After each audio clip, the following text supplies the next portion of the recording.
Assemblée le mot introductif à l'occasion de ce forum des premières dames des pays membres de la CEDEAO qui se tient ici en terre nigérienne. Je voudrais vous exprimer, avant toute autre considération, ma joie et ma fierté d'avoir conduit au nom de la commission de la CEDEAO l'organisation de l'édition 2017 du Forum des premières dames de la CEDEAO. Forum dont la richesse des thèmes, la qualité des participants ici présents et la symbolique que nous donnons à nos luttes pour redonner l'espoir à toutes les femmes, les filles et les enfants discriminés permettra sans nul doute de garantir désormais des interventions soutenues et bien ciblées pour lutter contre les inégalités dans nos pays. Monsieur Faure Essozima.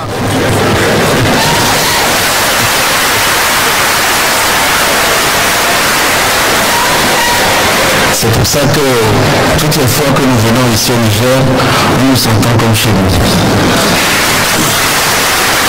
Excellence, Monsieur Maman Youssoufou, c'est pour moi-même et pour la délégation qui m'accompagne une joie d'être parmi vous et d'assister à cet important forum consacré à des questions cruciales et vitales pour nos sociétés. Je voudrais avant tout remercier Son Excellence le Président Mamadou Issefou et Madame la Première Dame du Niger pour la qualité de l'accueil et les attentions dont nous sommes l'objet depuis notre arrivée à Niamey. Cette reconnaissance s'adresse également au peuple frère de ce beau pays pour la chaleur de son hospitalité, car comme je le disais tout à l'heure, je me sens vraiment ici comme à Lomé. Je me réjouis de l'engagement des premières dames de la CEDEAO qui, par leurs initiatives concertées, œuvrent avec une attention toute maternelle à l'épanouissement des femmes et à la protection des enfants. En somme, au bien-être des familles au sein de notre espace commun.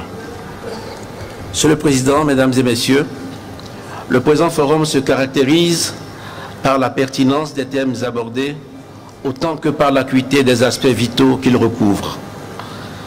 Ces problématiques sont intrinsèquement liées au défi de la pauvreté, comme vous l'avez dit, et de l'insuffisance ou du manque d'éducation, ainsi qu'à des obstacles socioculturels.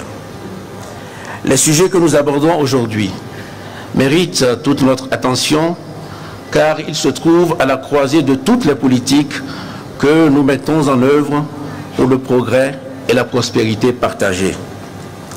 Comment, en effet, envisager une croissance soutenue de nos économies sans nous attacher à offrir un cadre social protecteur et un environnement sanitaire adéquat aux citoyens de la CEDEAO, qui sont les premiers acteurs du développement.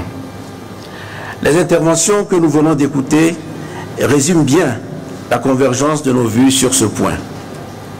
Les experts réunis dans ce cadre ont fait un travail remarquable dont les résultats serviront de socle aux décisions que nous devons prendre pour avancer concrètement dans l'amélioration de la santé maternelle et mieux protéger les femmes et les enfants contre toutes les formes de violence.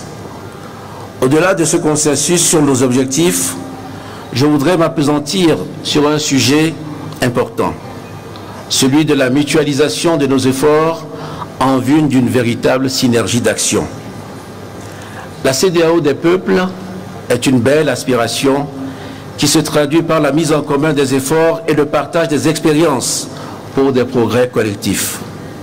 Nous devons absolument renforcer notre processus d'intégration dans tous les domaines pour lui donner toutes les chances de réussir.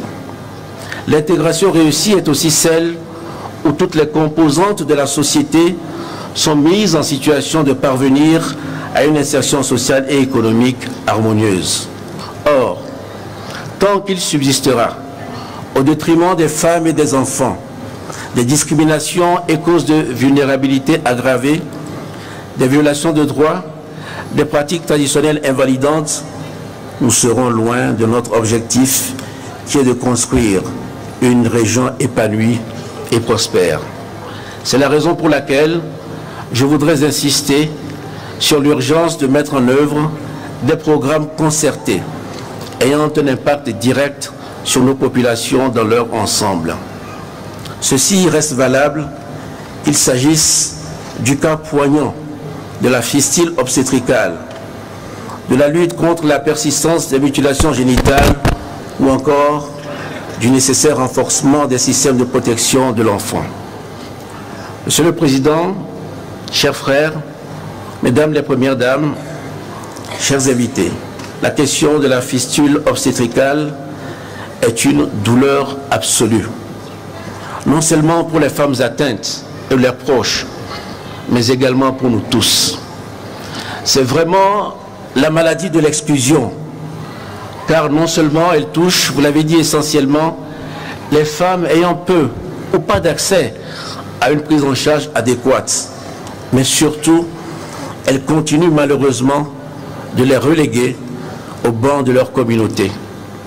C'est un problème majeur de santé publique et de société qui requiert, à mon sens, une détermination infaillible pour parvenir à son éradication totale. Il s'agit avant tout d'une question de dignité humaine. Et c'est pour ça, Monsieur le Président, que je ne pouvais pas ne pas répondre positivement à votre aimable invitation. Il en est de même lorsque nous abordons les nombreuses formes de violence exercées sur les femmes et sur les enfants. Elles accentuent gravement la vulnérabilité des victimes et se soldent par un coût social et économique élevé. Fort heureusement, dans chacun de nos pays et de plus en plus au niveau communautaire, des progrès ont été réalisés et je voudrais le saluer. Nous avons à cet égard des raisons de croire en l'avenir. Toutefois, le rythme des avancées doit être accéléré et les efforts d'harmonisation poursuivis, en même temps que la recherche d'une nouvelle approche certainement plus holistique à la problématique.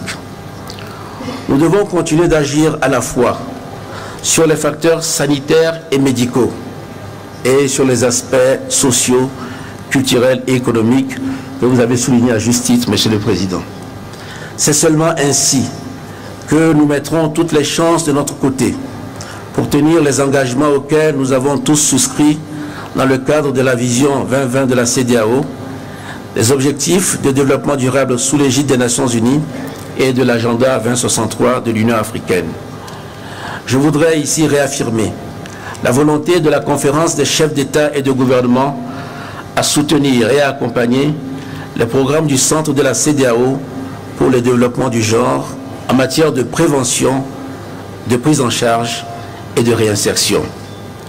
Une attention particulière sera portée à la coordination, car c'est elle qui nous permet de réaliser un suivi intégré des actions et des résultats et de redéfinir, adapter nos objectifs en conséquence.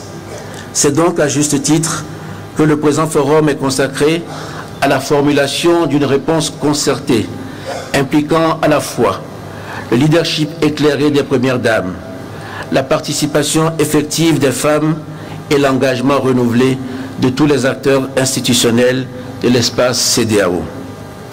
Mes remerciements vont à la République du Niger, en premier lieu à son président, au gouvernement, ainsi qu'à toutes les institutions de la CEDEAO et des partenaires. Les chefs d'État et de gouvernement que nous sommes s'inscrivent dans cette coalition pour l'éradication de toutes les formes de violence basées sur le genre et pour l'amélioration des mécanismes communautaires de protection de l'enfant. Je suis optimiste quant à nos chances d'y parvenir, car la mobilisation est générale en notre sein et l'accompagnement de nos partenaires dans cette lutte n'a jamais été démenti. Parier sur l'avenir, c'est miser sur la participation des femmes et des jeunes au développement, car ils représentent une force vive et un réel atout pour notre continent. Cette vision se trouve à la base de toutes les réflexions dont se saisit aujourd'hui le Forum des Premières Dames de la CEDEAO. Nous restons déterminés à poursuivre la consolidation du cadre législatif et réglementaire destiné à renforcer les systèmes de protection de l'enfance et à promouvoir les droits des femmes et des jeunes filles en Afrique de l'Ouest. Les documents adoptés par la réunion ministérielle d'hier viennent réaffirmer la cohérence des orientations que nous nous sommes données en matière de promotion et de protection des droits humains au sens large. Au nom de mes pairs de la conférence des chefs d'État et de gouvernement, je voudrais réitérer notre entière adhésion à cette dynamique qui doit nous permettre, à terme, de garantir à chaque citoyen et chaque citoyenne de l'espace CEDEAO un cadre de vie sécurisé et épanouissant. Les aspirations de nos populations, en ligne avec nos ambitions de développement, imposent que nous mettions tout en œuvre pour optimiser le dividende démographique au sein de notre communauté, comme c'est le cas partout ailleurs. Aussi voudrais-je nous inviter instamment à intégrer le paramètre de l'évolution de la situation des femmes et des enfants en Afrique de l'Ouest comme un indicateur de référence. En visant l'intégration des États et la CEDEAO des peuples, nous devons faire de l'harmonie entre les différentes composantes de la société un objectif intermédiaire et stratégique. C'est l'essence de ce qui nous rassemble. Cette cause pour laquelle le Forum des Premières Dames de la CEDEAO s'engage est le dénominateur commun des politiques et programmes que nous mettons en œuvre dans nos pays et au plan communautaire. Pour finir, je voudrais revenir sur le thème de la Journée internationale pour l'élimination de la fistule obstétricale le 23 mai dernier. Je cite, « L'espoir, la santé et la dignité pour tout le monde ».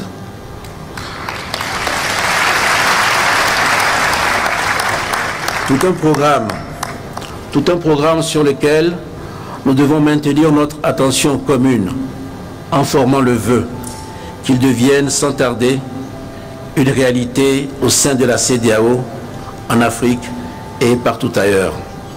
J'ai foi qu'ensemble, nous y parviendrons. C'est sur cette note optimiste que j'ai le plaisir de déclarer ouverte l'édition 2017 du Forum des Premières Dames des pays membres de la CEDEAO. Je vous remercie de votre attention.